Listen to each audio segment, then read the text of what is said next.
ধান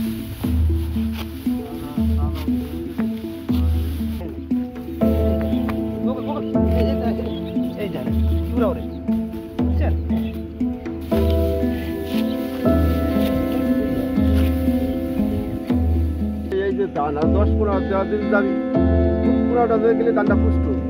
এই ধানে এখন কাঠে কেটে লাতো 3 ভাগের 1 ভাগ ধান হলো মোটামুটি ঘরে যাবি। এই পোকাটার এমনই দারুণ ক্ষমতা, যদি কোনো খেতে লাগে তাহলে 1 সপ্তাহের মধ্যে খেত শেষ।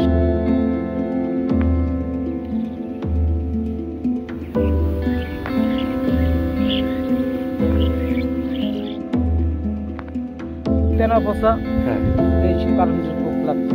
আচ্ছা আচ্ছা। দেবগ্রাম তেনা পচা আর কোন অঞ্চলতে? আর অন্য দেশে লাগছে, সব তবে হোনা দিচ্ছে।